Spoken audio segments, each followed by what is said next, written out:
a few more thoughts from my book, Gearing Your Mindset for Greater. You know, God created us and He has a plan for our life. We must believe that so we don't sabotage that plan and purpose.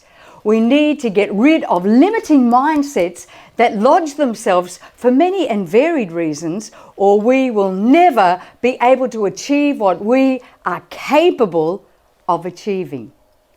Beliefs are formed when we see, hear, and experience or do something often enough. When you reinforce something frequently, it becomes what you believe, and of course, that determines how you act. You may read or hear something, you may experience something, and you adopt a feeling or certainty about it. You become congruent with that belief. When you repeat something often enough, it becomes part of your subconscious mind and you form a habit.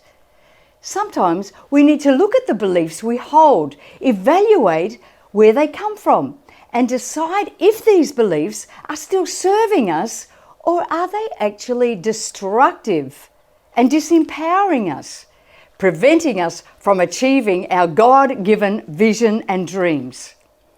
One of the things we have to look at is what are the words you are speaking to yourself.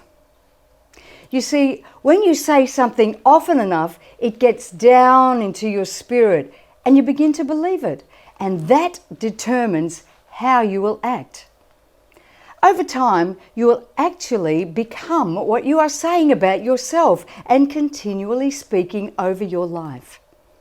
It is so vital to pay attention to what you are saying over your life.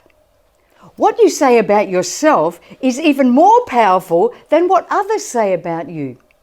We need to line up with God's view of who we are. Believe what God says about you. We must believe in ourselves and get rid of the inner junk that causes us to speak negatively about ourselves. Most of us have negative things in the past that we need to deal with. It feels like there have been traps out there ready to ensnare us all our life. We may need healing, forgiveness, or just replacing the effects of those limiting things with the Word of God. The fears, the anxieties, the anger, and the guilt associated with our past actions or things that were afflicted upon us in all these can become roadblocks, mind blockers, causing us to simply get stuck. Instead of these things limiting our progress, we need to change our perspective, especially in this time we are living in. Some are going through devastating times, and we must be able to look at the roadblocks with a different perspective, whether it's a roadblock from our past or right in front of us now.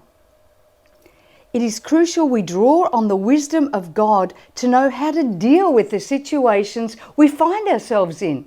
We must look at the obstacles and turn them into opportunities. Turn your obstacles into opportunities. Maybe the loss of a job could be the opportunity to do what you've always dreamed of doing. It's not the time to speak negatively about your situation. This is the very thing that could paralyze you. It is time to find the Word of God for your situation and answer it with that. My God shall provide my every need. Look at how you can turn that obstacle into opportunity. Don't let what you are going through now program or define you. Don't let it dictate where you are going to go. It has nothing to do with your destiny. Your destiny is determined by God. God will never leave you. God will never forsake you. And He will certainly never leave you in this time of disaster. Don't speak defeat into your future. Speak the word. Let the weak say, I am strong. Call in strength. Call in freedom. Call in wisdom.